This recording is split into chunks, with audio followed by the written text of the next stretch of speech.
ಇಂಡಿ ತಾಲೂಕಿನ ಚವಡಿಹಾಳ ಗ್ರಾಮದ ಶ್ರೀ ಕಲ್ಮೇಶ್ವರ ದೇವಸ್ಥಾನದಲ್ಲಿ ನಡೆದಾಡುವ ದೇವರು ಶ್ರೀ ಶ್ರೀ ಸಿದ್ದೇಶ್ವರ ಶ್ರೀಗಳ ಗುರುವಂದನಾ ಕಾರ್ಯಕ್ರಮ. ಹೌದು ವೀಕ್ಷಕರೇ, ಈ ಸಂದರ್ಭದಲ್ಲಿ ಸಂಪೂರ್ಣ ಚವಡಿಹಾಳ ಗ್ರಾಮವು ಮಧುವಣಗಿತ್ತಿಯಂತೆ ಶೃಂಗಾರಗೊಂಡಿತ್ತು. ಎಲ್ಲಿ ನೋಡಿದರಲ್ಲಿ ಮನೆಯ ಮುಂದೆ ರಂಗವಲ್ಲಿಯ ಚಿತ್ತಾರ, ಪ್ರಮುಖ ಬೀದಿಗಳಲ್ಲಿ ನೀರಿನ ಛಳೆ ಹೊಡೆದು, ರಸ್ತೆಯ ಎಡಬಲಗಳಲ್ಲಿ ರಂಗೋಲಿಯ ಚಿತ್ರಣ, ಒಂದರಕ್ಕಿಂತಲೂ ಒಂದು ಅದ್ಭುತ. ಆ ಚಿತ್ರಣವು ನೋಡಿದಾಗ ನೋಡುಗರು ತಮ್ಮನ್ನು ತಾವೇ ಮರೆಯುತ್ತಿದ್ದರು. ನಾನು ಭೂಲೋಕದಲ್ಲಿ ಇರುವೆನೋ ಅಥವಾ ಸ್ವರ್ಗಲೋಕದಲ್ಲಿ ಇರುವೆನೋ ಎಂಬ ಭಾವನೆ ಮೂಡುವುದು ಸಹಜ. ಇವೆಲ್ಲವುಗಳ ಮಧ್ಯದಲ್ಲಿ ಪೂಜ್ಯ ಶ್ರೀ ಸಿದ್ದೇಶ್ವರ ಭಾವಚಿತ್ರದ ಮೆರವಣಿಗೆಯು ಹಲವಾರು ಸಕಲ ವಾದ್ಯ ವೈಭವಗಳೊಂದಿಗೆ ಹರ್ಷೋದ್ಗಾರದೊಂದಿಗೆ ಜೈಕಾರ ಹಾಕುತ್ತಾ ಸಾಗಿ ಬರುವಾಗ ಎಲ್ಲರ ಮುಖದಲ್ಲಿ ನಗುವಿನ ಅಲೆಮನೆ ಮಾಡಿತ್ತು. ಎಲ್ಲರೂ ರಂಗುರಂಗಿನ ವಿವಿಧ ವಸ್ತ್ರಗಳನ್ನು ಧರಿಸಿಕೊಂಡು ಮೆರವಣಿಗೆಯ ಸಂದರ್ಭದಲ್ಲಿ ಭಾಗವಹಿಸಿ ಮೆರವಣಿಗೆಯ ಮೆರಗನ್ನು ತಂದುಕೊಟ್ಟರು.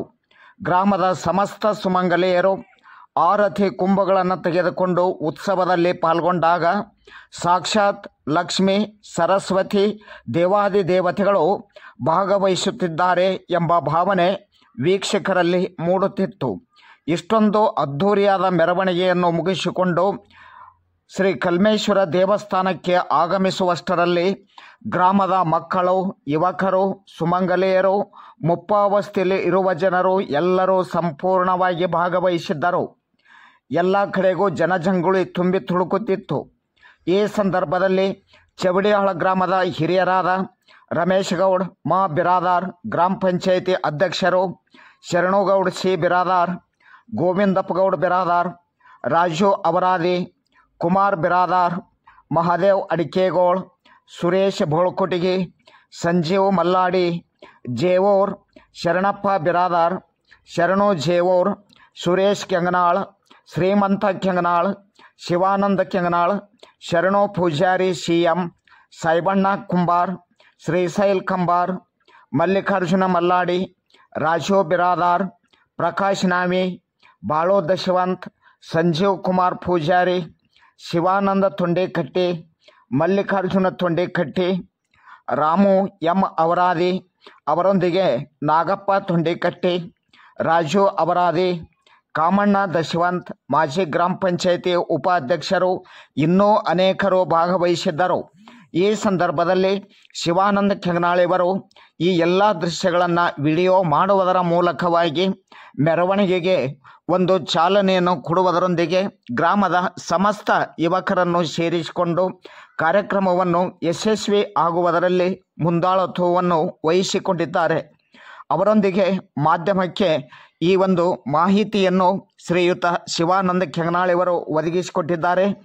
ಈ ಸಂದರ್ಭದಲ್ಲಿ ವೇದಿಕೆ ಮೇಲೆ ಆಸೀನರಾಗಿರುವ ಅಮೃತಾನಂದ ಸ್ವಾಮಿಗಳು ಕಾತ್ರಾಳ ಮತ್ತು ಬಾಲ್ಗಾಂವ್, ಕೈಲಾಸಪತಿ ಸ್ವಾಮಿಗಳು ಅನುವಾಲ್, ಶ್ರೀ ಸಿದ್ದರಾಮೇಶ್ವರ ಪಟ್ಟದ ದೇವರು ಬೀದರ್ ಮುಂತಾದ ಶ್ರೀಗಳು ಪಾಲ್ಗೊಂಡಿದ್ದರು. ಈ ಸಂದರ್ಭದಲ್ಲಿ ಆಗಮಿಸಿದ ಸಮಸ್ತ ಶ್ರೀಗಳು ಆಶೀರ್ವಚನ ಕಾರ್ಯಕ್ರಮ ನೆರವೇರಿಸಿಕೊಟ್ಟಿದ್ದಾರೆ. ಒಟ್ಟಿನಲ್ಲಿ ಚವಡಿಹಾಳ ಗ್ರಾಮವು ಸ್ವರ್ಗದಂತೆ ಈ ಸಂದರ್ಭದಲ್ಲಿ ಕಾಣತೊಡಗಿತ್ತು. ಎಲ್ಲಿ ನೋಡಿದರಲ್ಲಿ ಸಂತೋಷದ ವಾತಾವರಣವೇ ಮನೆ ಮಾಡಿತ್ತು. ಹೌದು ವೀಕ್ಷಕರೇ, ಹಾಗಾದರೆ ಶ್ರೀಗಳು ಏನು ಮಾತನಾಡಿದ್ದಾರೆ, ಜೊತೆಗೆ ಮೆರವಣಿಗೆಯು ಯಾವ ರೀತಿಯಾಗಿ ಗ್ರಾಮದ ಪ್ರಮುಖ ಬೀದಿಗಳಲ್ಲಿ ಸಾಗಿಕೊಂಡು ಆಗಮಿಸಿದೆ, ನಾವು ನೀವೆಲ್ಲರೂ ನೋಡೋಣ ಬನ್ನಿ.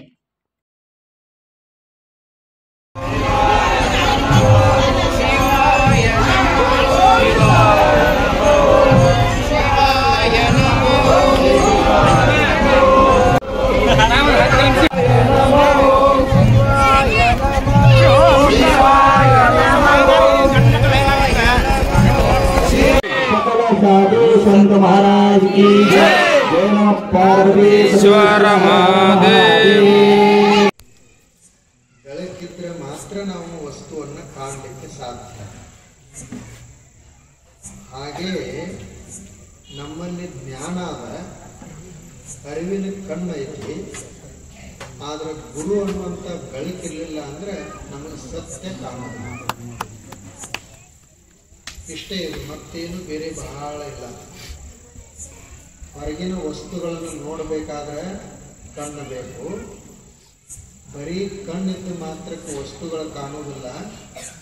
ಹಗಲಿನಲ್ಲಿ ನೋಡಬೇಕಾದ್ರೆ ಸೂರ್ಯನ ಬೆಳಕು ಬೇಕು. ರಾತ್ರಿ ನೋಡಬೇಕಾದ್ರೆ ದೀಪದ ಬೆಳಕು ಬೇಕು. ಬೆಳಕಿದ್ದಾಗ ಮಾತ್ರ ವಸ್ತುಗಳು ಕಾಣ್ತಾವು, ಕಣ್ಣು ಇದ್ರೂ ಕೂಡ. ಹಾಗೆ ನಮಗೆ ಜ್ಞಾನ ಇದ್ರೂ ಕೂಡ ಗುರುವಿನ ಬೆಳಕಿರಲಿಲ್ಲ ಅಂದರೆ ನಮಗೆ ಸತ್ಯದ ಜ್ಞಾನ ಆಗೋದಿಲ್ಲ. ಅದಕ್ಕಾಗಿಯೇ ಹಿಂದಿನವ್ರು ಏನು ಹೇಳಿದರು ಅಂದ್ರೆ, ನ ಗುರೋರಧಿಕಂ. ವಿಷ್ಣು ಆಗಲಿಕ್ಕೆ ಬರುವುದಿಲ್ಲ. ವಿಷ್ಣು ಅಂದ್ರೆ ಜಗತ್ತನ್ನೆಲ್ಲ ಸಂರಕ್ಷಣೆ ಮಾಡುವ, ನನಗದು ಆಗುವುದಿಲ್ಲ. ಮತ್ತು ಗುರುವಿಗೆ ಯಾಕೆ ವಿಷ್ಣು ಅಂತ ಕರೆದ್ರು, ಗುರುವಿಗೆ ಯಾಕೆ ಬ್ರಹ್ಮ ಅಂತ ಕರೆದ್ರು, ಯಾಕೆ ಕರೆದ್ರು ಅಂದ್ರೆ ಗುರು ಅನ್ನೋದು ಅದು ತತ್ವ. ಗುರು ಅಂದ್ರೆ ಸ್ತ್ರೀ ಅಲ್ಲ, ಪುರುಷ ಅಲ್ಲ. ಒಬ್ಬ ಸಣ್ಣ ಹುಡುಗನೂ ಗುರು ಇರಬಹುದು, ಒಬ್ಬ ದೊಡ್ಡ ಮನುಷ್ಯ ಇರಬಹುದು. ಜ್ಞಾನ ಯಾವ ರೂಪದಲ್ಲಿ ಬರ್ತದೆ ಹೇಳಲಿಕ್ಕೆ ಆಗೋದಿಲ್ಲ. ಒಂದೊಂದು ಸಲ ಏನಾಗ್ತೈತಿ ಅಂತಂದ್ರೆ, ಅದು ಕೆಲವು ವ್ಯಕ್ತಿಗಳನ್ನ ಧರಿಸಿಕೊಂಡು ಗುರುತತ್ವ ದೇಹವನ್ನು ಧರಿಸಿ ಬರ್ತಾರೆ. ಈಗ ಅಪ್ಪುಗಳ ರೂಪದಲ್ಲಿ, ಸಿದ್ದೇಶ್ವರ ಅಪ್ಪುಗಳ ರೂಪದಲ್ಲಿ ಬಂತು, ಶ್ರದ್ಧಾನಂದ ಸ್ವಾಮಿಗಳವರ ರೂಪದಲ್ಲಿ ಬಂತು, ಇಲ್ಲಿ ಕಲ್ಮೇಶ್ವರ ಮಹಾರಾಜರು